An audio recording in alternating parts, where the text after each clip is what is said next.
Orunodoi final লিষ্টত আপোনাৰ পৰিয়ালৰ নাম আছে নাই আপোনালোকে কেনেকৈ চাব মই গোটেইখিনি তথ্য এইখন ভিডিঅ'ত দেখুৱাই দি আছোঁ। যদি ভিডিঅ'খন ভাল লাগি থাকে মোৰ চেনেলখন ছাবস্ক্ৰাইব কৰিব আৰু ভিডিঅ'খন লাইক কৰি দিব।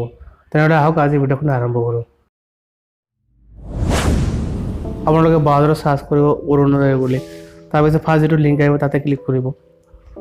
ক্লিক কৰাৰ পিছত আপোনালোকে তললৈ স্ক্ৰল কৰিব আৰু চাব ভিউ ষ্টেটাছ বুলি লিখা আছে তাতে ক্লিক কৰিব। ক্লিক কৰাৰ পিছত আপোনালোকৰ ওচৰত গোটেইখিনি ডিষ্ট্ৰিক্টৰ নাম আহিব, তাৰ ভিতৰত আপোনাৰ যিটো ডিষ্ট্ৰিক্ট হয় সেইটো চিলেক্ট কৰিব। কৰাৰ পিছত চাব ইয়াতে লিষ্টখিনি ওলাই আহিছে, আপোনাৰ তললৈ নামি আহিব। তললৈ স্ক্ৰল কৰাৰ পিছত চাব শ্বয়িং 10 বুলি লিখা আছে তাতে আপোনালোকে ক্লিক কৰিব। ক্লিক কৰাৰ পিছত এইটো 50 কৰি ল'ব।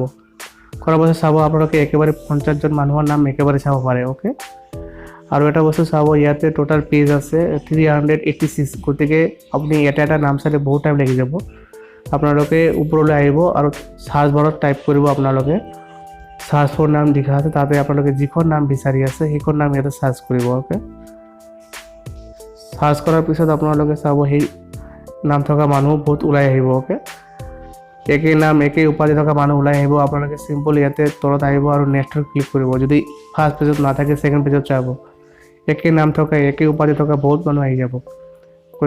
গতিকে আপোনালোকে নেভাবিব যে নাম নাই, আপোনালোকে নেক্সটত ক্লিক কৰি চাব, ভালদৰে চাব।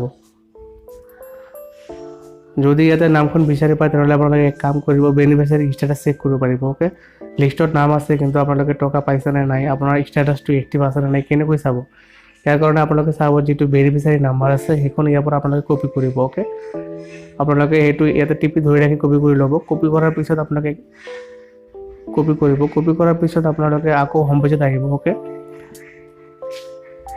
আপোনালোকে চাৰ্চত অৰুণোদয় লিখি ক্লিক কৰিব আৰু যিটো ফাৰ্ষ্ট লিংক আছে তাতে ক্লিক কৰিব। ক্লিক কৰাৰ পিছত আপোনালোকে হোম পেজত আহিব। তললৈ স্ক্ৰল কৰিব, ভিউ বেনিফিচিয়াৰী ষ্টেটাছ তাতে ক্লিক কৰিব।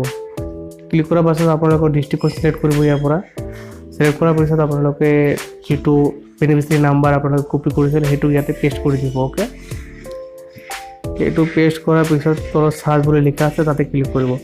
যেতিয়া আপোনালোকে চাৰ্জত ক্লিক কৰিব গোটেইখিনি তথ্য তললৈ আহি যাব, বেনিফিচিয়াৰী এক্টিভ আছে নে নাই, কিমানটা আপোনালোকে কিমানবাৰ টকা পাইছে নে নাই, গোটেইখিনি তথ্য আপোনালোকে চাব পাৰিব। গতিকে আজিৰ ভিডিঅ' এইখিনিয়ে। যদি ভিডিঅ'খন ভাল লাগে থাকে মোৰ চেনেলখন ছাবস্ক্ৰাইব কৰিব আৰু লগতে ভিডিঅ'খন শ্বেয়াৰ কৰি দিব।